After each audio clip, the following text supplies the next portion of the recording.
Hello students, तो हमारी एक सीरीज चल रही थी सीडीपी की हैंड रिटन नोट्स की, जिसमें मैंने आपको पूरा चाइल्ड डेवलपमेंट एंड पेडागोजी कराया हुआ है। अभी मैंने आपको 8 चैप्टर करा दिए हैं, जिसमें मैंने आपको लास्ट पेरेंटिंग स्टाइल्स कराई थी। तो अगर आप HTET, CTET या कोई भी टीचिंग एग्जाम्स की तैयारी कर रहे हैं, आपके लिए बहुत ज़्यादा हेल्पफुल रहेंगे, चाहे वो रिटन में हो एग्ज़ाम जैसे कि BEd का या फिर आपका वो ऑप्शनल हो। तो देखिए, ये आज जो मैं आपको टॉपिक कराने वाली हूँ ये है impact of media on growing children and adolescent. तो मीडिया का क्या इम्पैक्ट होता है, क्या प्रभाव पड़ता है मीडिया से जो बढ़ते हुए बच्चे होते हैं या जो टीनेज होते हैं, वो हम पढ़ेंगे। तो देखिए, सबसे पहले हम इसमें करेंगे कि मीनिंग ऑफ मीडिया क्या होती है या मास मीडिया की मीनिंग क्या होती है।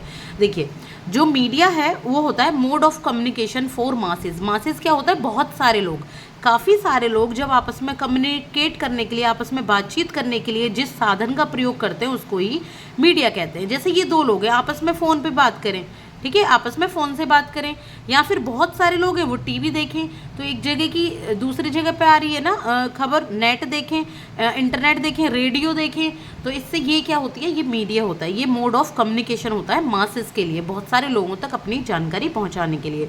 तो जितने भी चैनल्स होते हैं, मीन्स होते हैं, मोड्स होते हैं, जो इन्फॉर्मेशन को कन्वे करने के लिए यूज़ किए जाते हैं, ठीक है, जो मैसेज को एक बहुत सारे लोगों के बीच में बिना किसी बैरियर की, लोकेशन भाई कितनी दूर है, कैसे पहुंच पाएंगे, प्लेस कहाँ पर है, या फिर टाइमिंग क्या है, तो ऐसा कोई सारे बैरियरों को तोड़ते हुए मीडिया ये काम करता है कि इन्फॉर्मेशन को पहुंचा देता है मासेस के बीच में, लोगों के बीच में।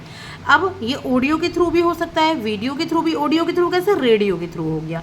वीडियो के थ्रू कैसे हो गया? जैसे कि टीवी के थ्रू हो गया आपका कोई, आपने अब तो देखिए काफ़ी सारी जो शॉर्ट्स बन जाते हैं, रील्स बन जाती हैं, आपके पास पहुंच जाती हैं सारी खबरें, और मल्टी सेंसरी फॉर्म्स के रूप में ये पहुंचता है। अब मीन्स कौन कौन से और मोड्स कौन कौन से हैं मास मीडिया के, ये देखिए आपको पता ही है। अगर हम प्रिंटेड की बात करें तो न्यूज़पेपर, मैगजीन हो गए, ठीक है, बुक्स और प्रिंटेड ई फॉर्म हो जाती हैं। एडवर्टाइजमेंट हो गए, एडवर्टाइज से पता लगता है नहीं कि हाँ उसका परफ्यूम अच्छा है, वो परफ्यूम की खुशबू आप तक पहुंचा दी। रेडियो ब्रॉडकास्ट से, टेलीकास्ट यानी कि टीवी के थ्रू, फिल्म और मूवीज़ के थ्रू आप तक का कोई संदेश पहुंचाना होता, तो जैसे 3 इडियट्स में संदेश पहुंचाया, तारे जमी पर संदेश आप तक पहुंचा गया कि सभी बच्चे स्पेशल होते हैं। इंटरनेट और वेब मटेरियल के थ्रू, आजकल तो रील्स के थ्रू, वेब आपकी ब्लॉग्स के थ्रू आप तक सारी खबरें पहुंच जाती हैं। और मॉडर्न जितने भी कम्युनिकेशन होते हैं जैसे स्मार्टफोन, फेसबुक, ब्लॉग्स वगैरह, ये सारे आपके मीन्स ऑफ मास मीडिया होते हैं। इसके बाद बात करें कि अब बच्चों पर क्या प्रभाव पड़ता है मास मीडिया का, तो सबसे पहले देखिए, जो स्टूडेंट्स होते हैं, जो बच्चे, बढ़ते हुए बच्चे होते हैं, उन पे दोनों तरीके का प्रभाव पड़ता है, पॉजिटिव भी और नेगेटिव भी। तो दोनों ही समझेंगे। सबसे पहले तो पहली बात, तो अगर पॉजिटिव की बात करूँ तो देखिए, आप कोई भी आपको कुछ सर्च करना है, आपको किसी चीज़ में दिक्कत आ रही है, चाहे वो आपका कोई मैथ्स का सवाल हो, कोई साइंस का हो, कोई जीके की नॉलेज हो, आप सीधे गूगल पे डालो, आपको मिल जाएगी। लेकिन नेगेटिव इम्पैक्ट क्या है? बहुत सारी आपको इन्फॉर्मेशन मिल जाती है। अब तो AI भी आपको अलग बता रहा है, गूगल आपको अलग बता रहा है, सारी वेबसाइट आपको अलग बता रही है, आप कंफ्यूज हो जाते हो कि किसको माने किसको ना माने। अब आप यही देख लो, आप अमेज़ोन पे आपको अगर कुछ सर्च करनी है, ठीक है, आपको अपने लिए मान लो कोई लंच बॉक्स ऑर्डर करना है, तो आपको लंच बॉक्स के इतने सारे आइडियाज़ मिल जाएंगे कि आप कंफ्यूज ही हो जाओगे कि मैं कौन सा लंच बॉक्स लूँ।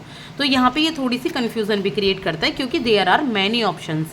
इसके बाद बात करें हीरो वर्शिप की, या shape of behaviour more comprehensive. अब हीरो वर्शिप क्यों लिखा है मैंने? हीरो वर्शिप लोग करने लग जाते हैं, जैसे अमिताभ बच्चन या फिर बिल गेट्स, कोई भी है, लोग हीरो वर्शिप करने लगते हैं कि मैं इसकी तरह बनूंगा, मुझे ऐसा बनना है। कहीं ना कहीं अच्छी बात है, और दूसरी बात ये भी है कि वो बच्चा फिर अपनी ओरिजिनलिटी नहीं निकाल पाता। सभी एक नहीं बन सकते ना, सभी बिल गेट्स नहीं बन सकते, सभी अमिताभ बच्चन नहीं बन सकते, तो वो अपना आइडिया नहीं निकाल पाता, अपनी ज़्यादा ही उनको कॉपी करने लग जाए तो अति वही हर चीज़ की बुरी। तो इसमें हीरो वर्शिप बहुत ज़्यादा नहीं करनी चाहिए, सिर्फ एक आइडिया लेना होता है। इसके बाद शेप ऑफ बिहेवियर, बिहेवियर का शेप आता है क्योंकि आप नए तरीके के लोगों से मिलते हैं, कम्युनिकेट करते हैं। कैसे मिलने का मतलब ये नहीं आप फेस टू फेस मिल रहे हैं, वहाँ लोगों को आप देख रहे हैं। मान लीजिए कोई प्रेस रिपोर्टर है, या आपके पास सामने आज तक की अंजना ओम कश्यप कुछ भी बोल रही है आपके सामने, तो आप उसको देखते हो कि क्या उसके हाव भाव है, इमोशनल इंटेलिजेंस कितनी है उन सब में, ठीक है। और मोर कॉम्प्रहेंसिव, ज़्यादा से ज़्यादा आपको नॉलेज होती है, एक डीप नॉलेज आपको होती है बहुत सारी चीज़ों की। इसके बाद increase awareness towards environment, environment के लिए आपकी अवेयरनेस बढ़ती है, एनवायरनमेंट को आपको बचाना है, पेड़ लगाने चाहिए, ये सारी इन्फॉर्मेशन भी आपको मिलती है। ठीक है, आप पूरी टोटल जानकारी लेते हो कि अच्छा बिहार में ये नदी है, इसकी वजह से दिक्कत होती हैं, हिमाचल में ये हो गया, तो एनवायरनमेंट के प्रति भी आप थोड़े से सचेत हो जाते हो और आपका कॉग्निटिव बिहेवियर तो डेवलपमेंट होता ही है, आपको नई नई अपॉर्चुनिटी मिलती है नई नई चीज़ें सीखने की।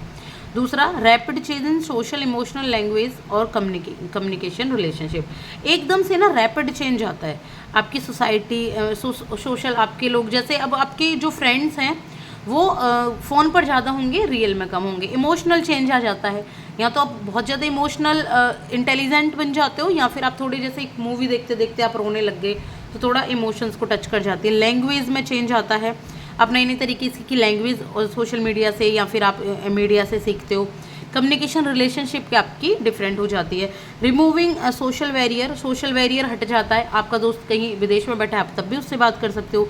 स्टीरियोटाइपिंग की जैसे एक रूढ़िवादी सोच होती है ना, वो हट जाती है। बहुत सारी नई नई चीज़ें, आप नई कोई मूवी देखते हो मान लो, या कोई नई चीज़ें पढ़ते हो, किसी के बारे में कोई एनालिसिस देखते हो, तो आपकी रूढ़िवादी सोच हट जाती है। डिस्क्रिमिनेशन, इंटर रिलीजन और इंटरनेशनल रिलेशनशिप आपके इंक्रीज होते हैं और डिक्रीज भी होते हैं ना, पॉजिटिव नेगेटिव दोनों ही वे में पढ़िएगा।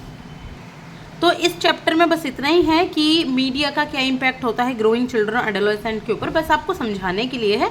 आगे मैं आपके लिए जो क्लास लेकर आऊँगी उसका नाम है इंडिविजुअल डिफरेंस, क्लास नंबर 10 होगी आपकी, और आपको बहुत हेल्प करेगी ये। मैंने दोबारा से ये सीरीज़ कंटिन्यू की है, वही एक ही आपको मिल जाएगी प्लेलिस्ट कि CDP 104 नोट्स फॉर HTET या CTET के नाम से, ठीक है। तो आप एक बार देख लीजिएगा। Thank you so much.